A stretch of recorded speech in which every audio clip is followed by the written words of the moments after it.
everybody. We're back out here. Same area that my main research area is in, just a different location out there. It's been a while since I've been in this area, but with all the rains that we got this past week, and we got a lot of rain, the other area is really prone to being flooded out. You know, a lot of the areas I like to go into would be really sloppy. So I decided to move over a little bit, maybe, I don't know, half a mile to an area that's, you know, been known to be a little bit drier. So, but back at it. It's beautiful. It's gonna be a hot day. Luckily, as you can see, the sky is gorgeous. But we're supposed to get some thunderstorms sometime this morning. So I wanted to get out of here as quickly as I could. Check things out before I can't get back out here. But it's already hot. It's probably 80 degrees, and it's, I don't know, roughly 8 a.m. and it's already 80 degrees. So this is Florida. Hot. Just to recap, we had the Great Florida Bigfoot Conference last week. It was phenomenal. Had a blast. It was me, Bobby, and Jimmy. We had a booth there. We had a lot of fun. Got to talk to a lot of people. Got to hear some great experiences.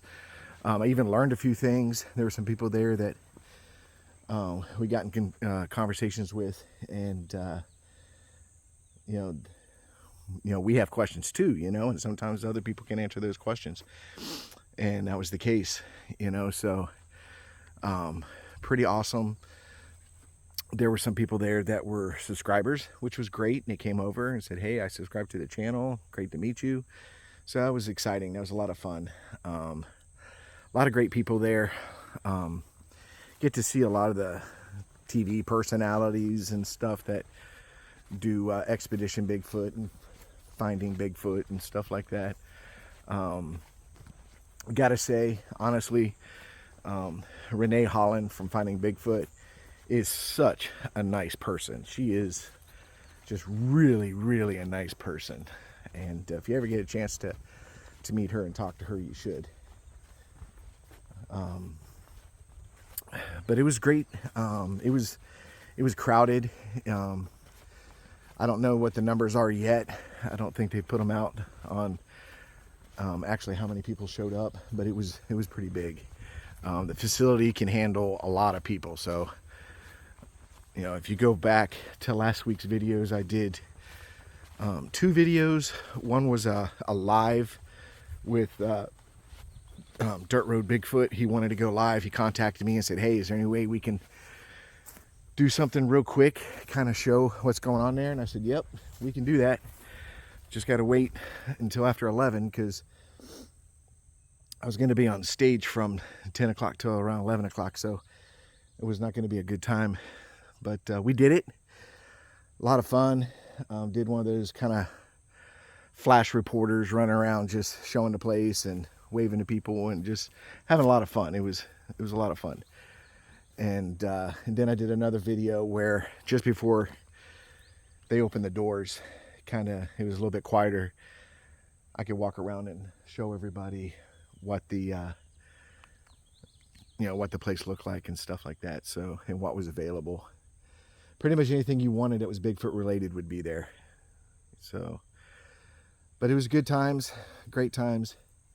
Got to see researchers that we, you know, have a pretty good relationship with in Florida, like Mid-Florida Bigfoot Research Group with Marie DeMont and Mike Aguilar and Ruby, and so it was really nice seeing them.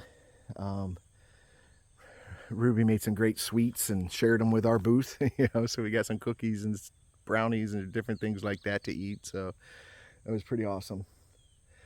But now we're back at it. That was our Super Bowl. You know, we work hard all year researching and being out in the woods and trying to find evidence and trying to do this, and this. And this is an opportunity for us to get together with like-minded people, other researchers, and talk and share ideas and, you know, build on relationships and plan things in the future, you know, probably, you know, together or stuff like that. So it was a lot of fun. It was our Super Bowl. So any of you guys that made it there, I'm sure you know it was a lot of fun. All right, well, I'm gonna hit it, see what I can find today. Like I said, it's gonna get really hot. It's supposed to be in the upper 90s, high humidity and possible thunderstorms. So I want to cover as much ground as I can and see what I find in this particular area. And I will talk to you guys soon.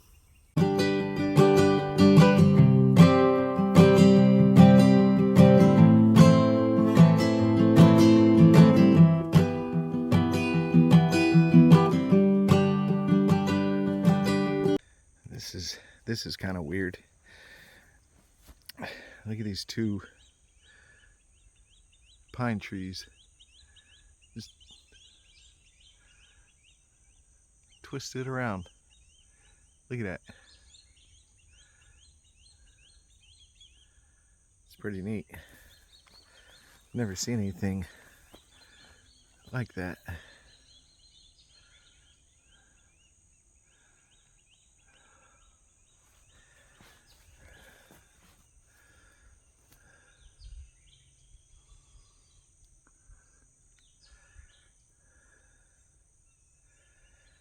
Tell you, Mother Nature can do some weird stuff sometimes.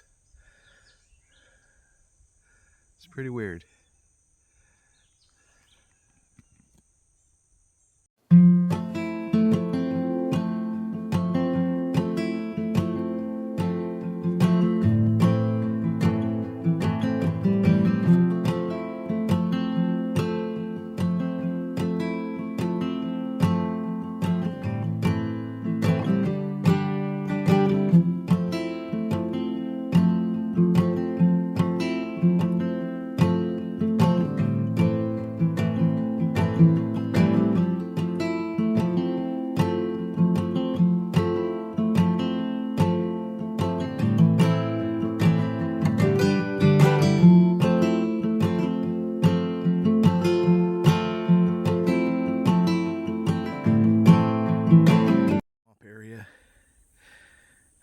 Even with all the rains that we have, it's pretty dry. I'm gonna try and work my way around it and come across that side and go that way and go around this big marsh area. Oh man, it's already starting to get hot. But I'll work my way around that location and see what's on the other side. So far it's been pretty quiet. I thought I heard a grunt there at one point, but it could have easily been just a loud frog or something, loud bullfrog. I don't know. It just happened once. I sat and waited for a little bit. It didn't happen again, so but it's pretty quiet out here. Pretty quiet. Very hot. Humidity is definitely kicking in. So I was looking at this area behind me also. Pretty dark, shaded area that leads to this swamp area. So just giving you an update. It's been a little bit since I recorded, so I want to give you guys an update on where I stand. So far, nothing of significance, but we'll see. It's still early. I still got a couple more hours out here, so I will be talking to you guys soon.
It's so thick in here.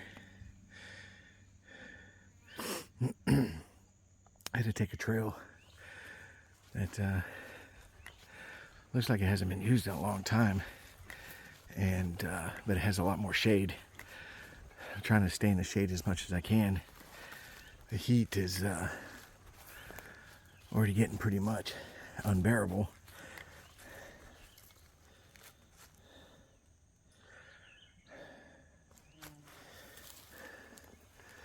I don't know. I don't know if y'all can see that.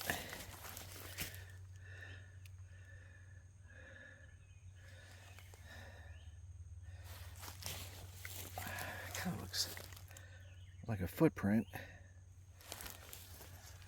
right there beside me.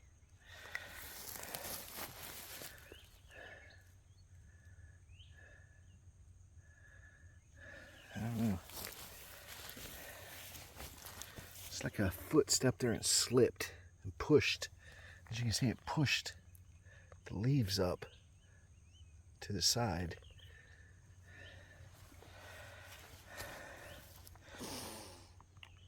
I'll be right back, and now I'll set up so I can look at this. All right.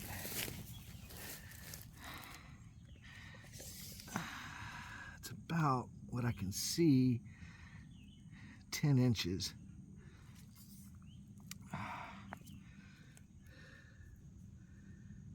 It's down about 1.5 inches, but it's hard to get the width because it's like the foot turned and it pushed all these leaves up as it turned. But that's 5 inches across. So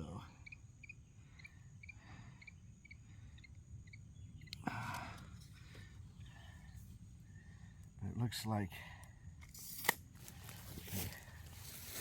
use my camera here. So it looks like it came from this location, stepped once, and then went off into that area, which, as you can see, that would be very difficult to track anything or find anything.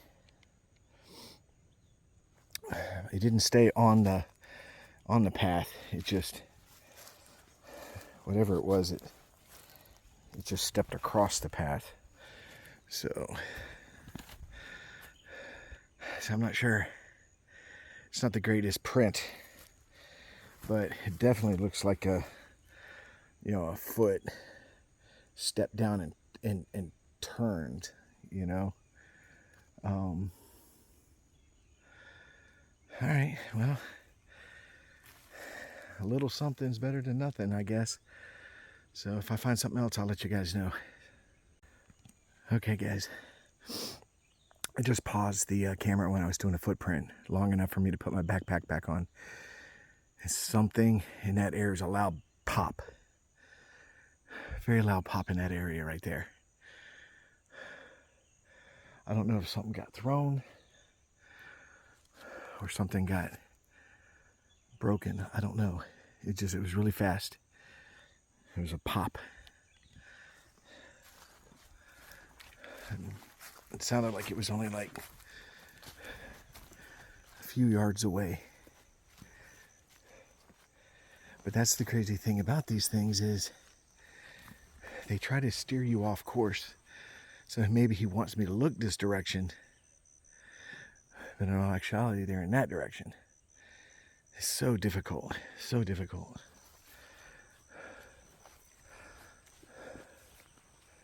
But it was loud. I don't know if it was a tree break or something got thrown and hit something. Not really sure. Not really sure.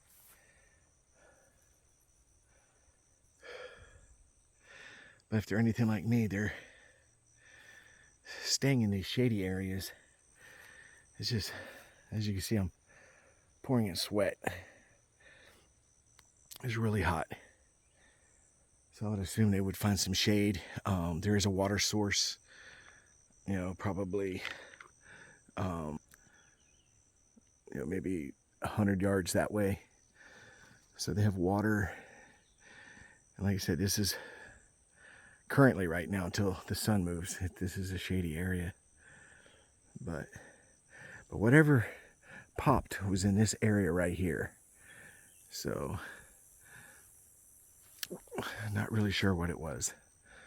But I'm going to continue down this trail and see what we find. I'm not seeing any more prints, but as you can see, the substrate isn't all that great. I try to find areas. I don't know if I'm catching that or not, but I keep hearing this clicking noise. Just like a click. So, of course, as soon as I turn my camera towards it, it stops. I don't know if I caught it on the recorder. It's just small little clicking noises. But anyways, as I was saying, I try to find areas like this where all of a sudden, see, its substate changes all of a sudden. Then it gets, see what I'm saying? So I'm hoping that at some point they make a mistake and they step in this sandy area and I'm able to catch a print. I'm going to step in. I want to see. I'm 215 pounds. And there's my boot print right there. And that's a size 11. So I'm looking for something as big, if not bigger, and deeper. Because I think even if this thing was my size, 5'10", it's probably pushing close to 250 to 300 pounds, maybe. Who knows? It's just a theory. Because we find prints that are short, 9-10 inches, but yet they're pretty deep, so it tells me there's some weight to them and stuff like that. So kind of on the guard a little bit, because now at first there was only one report, but now there's 2 reports of Florida panther in this area. People have called in sightings to local authorities, and it would make the news.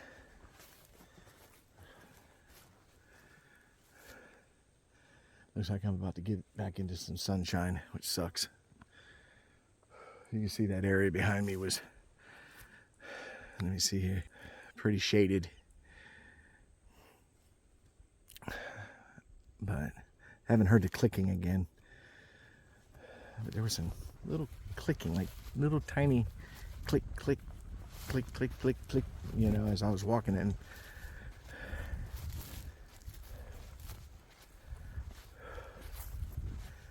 Tell you what, it is hot. Very hot.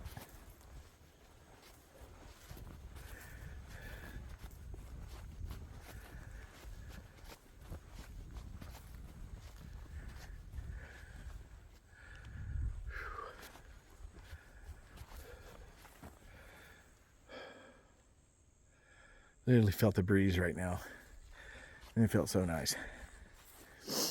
Whew. You can hear the crickets and the grasshoppers and stuff. It was quiet there for a while, but now I'm starting to hear some bugs and some birds and stuff. So, whew.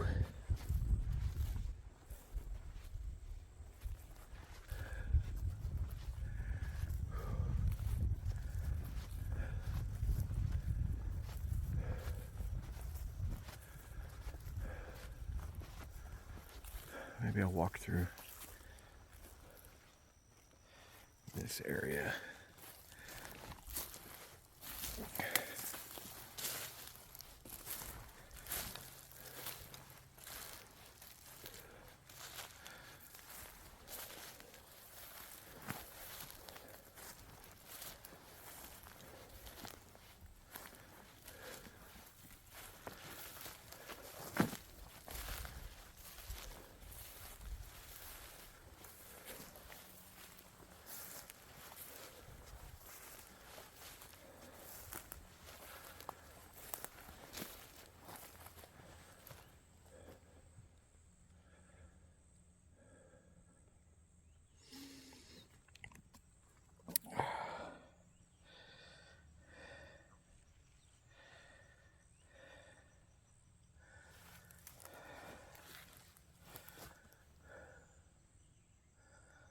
Oh, FYI, you see these small pines that are growing? These are all short pines. When you see a bunch of those, and it's easy to traverse through them, but here's the downfall. In the small pine forest in Florida, that's where all the ticks are at. So I try to stay out of like breaking brush and going right through stuff like that, you know, even though it's easy to walk through, but that's where all the ticks are at. So any of you guys that get out there and you see these, you can see them growing everywhere, just make sure that you don't get ticks. Lyme disease ain't no joke.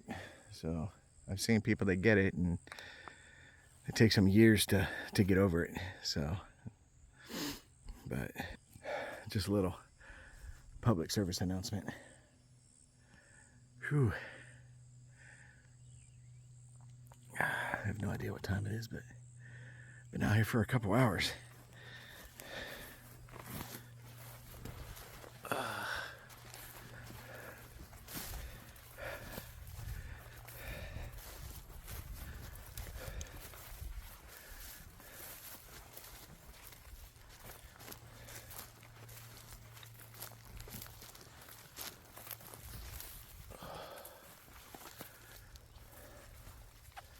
See, like me, in this heat, I'd be laid down up in those trees like that, you know?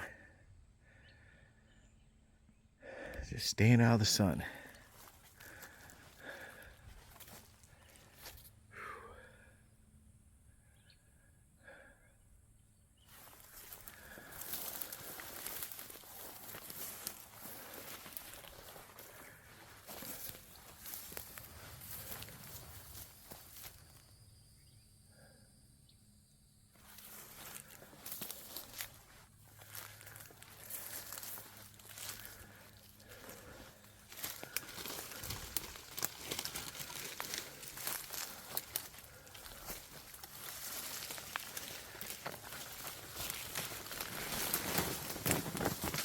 Saw this area back here, it looked pretty interesting.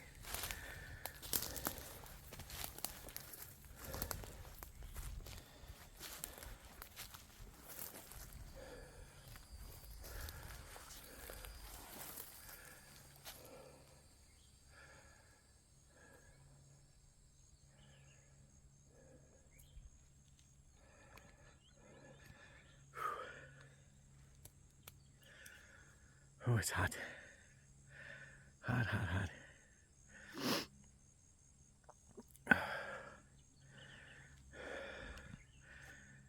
I've kind of lost track of my distance.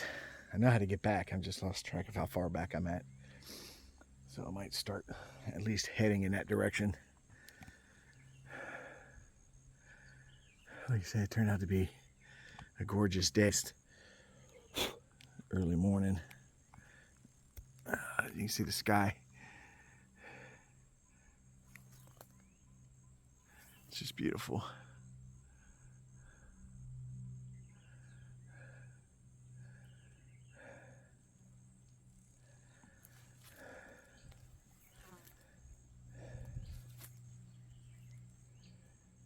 I haven't seen any.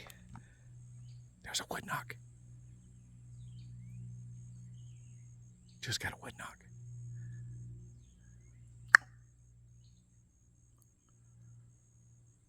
There's a wood knock over there. It came in that direction. It was real close. That was definitely a wood knock. I don't know if I caught it on audio. That was a definite wood knock.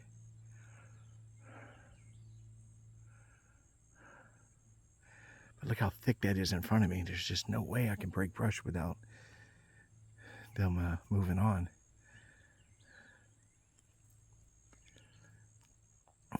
That one y'all heard was me responding. I do that with my mouth. I'm one of these guys that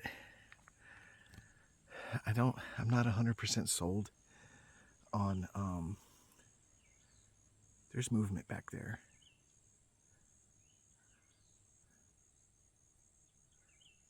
There's movement back there. But I'm not sold on wood knocks being done with a stick. You listen or look at all the reports out there. There's never once been a Sasquatch seen with a stick in his hand. It's very difficult to find a good stick in a good tree at a moment's notice in the woods. It's very difficult. A lot of people don't realize that. You know, you grab a stick, you hit a tree, and the stick shatters, you know, or the tree doesn't have that pitch that you're looking for. So I'm a believer that they either do it with their hands or they do it with their mouth or maybe some other way. I don't know. It's all theories. There are no experts in this field at all. We just kind of create theories that kind of make sense. There was definite movement on that side of that.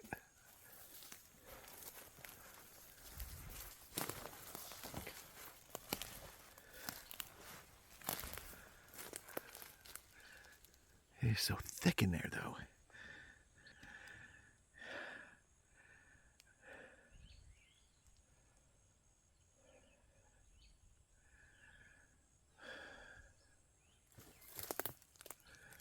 Keep thinking I see something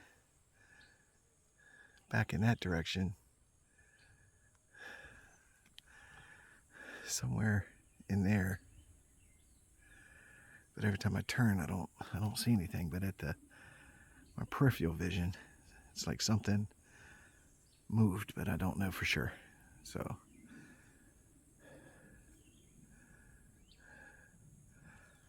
right, I don't hear anything now. But like I said, I think they do it with their hands and mouth. I'm going to adjust this camera. I think they do it with their hands or their mouth. I was watching this thing on gorillas at the zoo, and you know how they hit their chests, and I noticed that they would open their mouth like that when they hit their... So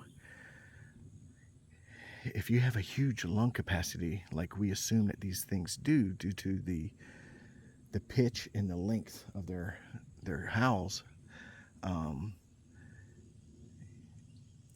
you know, and you hit your chest and project that through that lung capacity and that mouth. Everybody says things have a huge mouth from almost ear to ear when they open their mouth. It's just this huge mouth.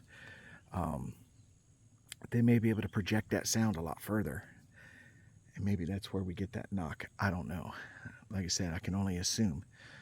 But I truly don't believe they're walking around with a stick in their hand and stuff like that. I think they more rely on vocalizations than they do anything else. You know, I was talking to a friend of mine and we were talking about rock clacking. I do believe they use rocks because that's a little bit more readily available in certain areas, and clacking two rocks together, that sound carries pretty good. So I've heard it, I've witnessed it. Me, Jimmy, Mike, we're out at this one location, and definitely heard rock clacking, because it's very distinct. So I'm not hearing anything on the other side. There's just no way I can get to it. There's just no way. It's just too thick. And but that's the direction I just heard that knock, and hopefully I'll go back and check the audio. But it happened so fast, and I might have been talking over it, I'm not sure. But in the same direction is on the other side of this right here. I was just standing over here, maybe 20 feet, but same direction. I heard the knock, and then shortly after that I heard movement. Not necessarily footprints or nothing like that, but movement, like something was pushing through the brush. So could have been a deer, could have been a hog, could have been a bear, could have been a panther. I don't know. I always you hope to get a visual confirmation on what you're seeing and hearing, but sometimes it just doesn't work out and it remains a mystery. But we'll see. All right, well, let me work my way out of this area. I'll talk to you guys in a moment. Hey guys, all right, made it back out. Found a main trail. I'm gonna take it back to the, pretty sure this one goes back to the main road. Probably maybe a half a mile out or something like that. Very interesting. The area I was just talking about where we had some knocks and stuff like that, as I was coming out, I had shut everything off because I had to break through some brush, and I didn't want to catch all that noise on camera and stuff like that. And literally as soon as I shut it off, after talking to you guys and heading out, another pop. That one I know I didn't catch because I turned everything off. But very interesting. Again, it's all anecdotal. Could be anything, but those are the things that keep us coming out here and doing what we do. Again,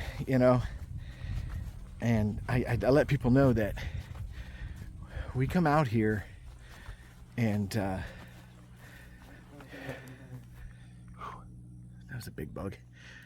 We come out here, we spend hours and hours and hours, months and months and months, and you don't always get something. That's squatching. The only thing I can tell you guys is buyer beware. Two things that you need to really, really watch out for when you're researching this and you're following channels and you're talking to different people and stuff like that. A red flag should definitely be somebody who says,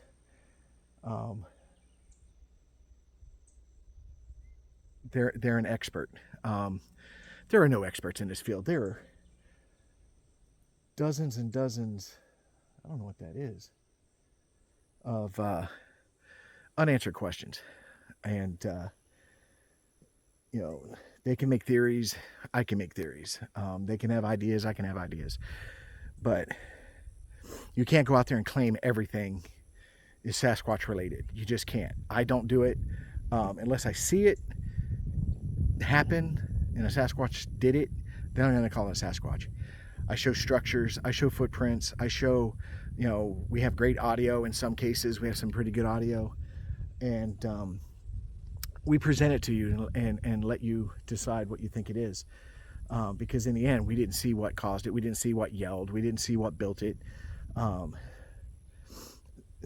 like I said, there's no experts. Also, the second of all is squatching is difficult. It's very, very difficult. You got to deal with the elements. You got to deal with the weather. You got to deal with, the areas that you're in. They're all different. Some are swampy, some are pine, some are hardwoods. Things change, and it makes researching very difficult. And we're self-funded, so everything that we do, all the equipment that we use, we pay for ourselves. So these people that go out every single weekend and come back and say, oh, I got Sasquatch, or I got this, I got that, and they start showing you little blob squatches in the woods and stuff like that, and claiming it. And it's always pictures. It's always pictures. If you notice, I don't do very many pictures on my videos because I want to catch video. I want to see this thing in motion, not some still shot of a black spot in the woods, okay? And a prime example is I was looking at this spot while we're talking, and you can look at the end. I'll show you. Okay, down at the end of that trailhead, there's a black spot, and I thought maybe it was a bear or something that was coming out, but as you can see, it's not. It's just like a shadow or something, you know, of probably the tree or whatever. And that's what I was looking at from this distance, because that's about the area where I came out of the trail. And so I was looking at it to see if it would, then I would assume it was either a bear or a hog, but I would definitely keep an eye on it just in case it's not a skunk ape on all fours. You never know, never know. But like I said, the idea is to catch this thing on film, catch it moving in motion, bipedal motion. Is that the end all? No, absolutely not. People are going to tear that apart just like anything else. But photographs, done. They just don't work. Photographs just don't work. You can photograph structures, you can photograph footprints and stuff like that. But as far as calling something a Sasquatch and you know, present that photo, it's going to get debunked immediately. Photographs just don't do it. It's got to be film. It's got to be video. So these guys that go out there all the time and they say, oh, I caught this Sasquatch, or I caught this, or I caught, it's bullcrap.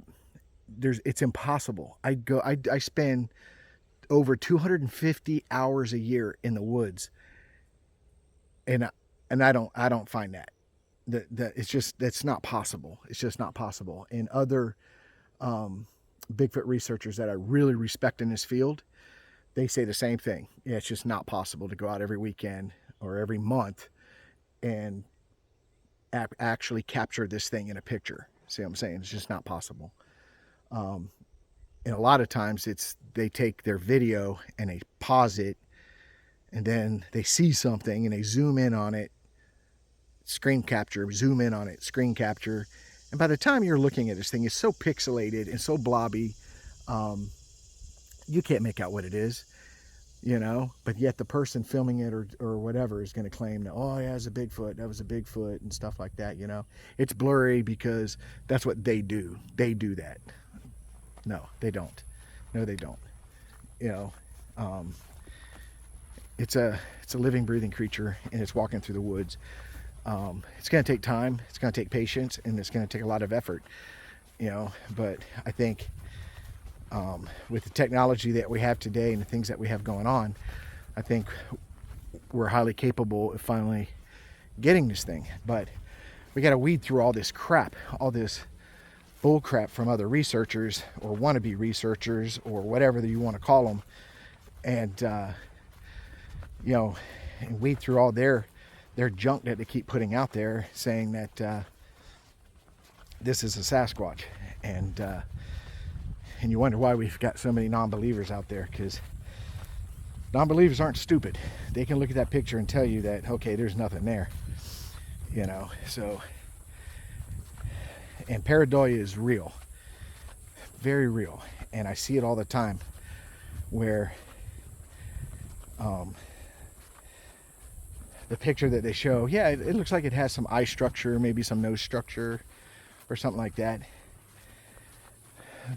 but it's also bushes. It's also bushes, you know. And they'll take a picture of the base of a tree but present it to you as if it's 10 feet tall. So makes research difficult. But there are honest researchers out there, very honest researchers, that are going to give you the truth. They're going to, you know, their integrity is a lot better. In this field, integrity is everything, absolutely everything. And that's why at the end of my videos, I give you guys a list of podcasts that I think are good people, good investigators that have great integrity. So I'm sure there's a lot more out there. There are some that I don't mention, but I do think they're doing great work.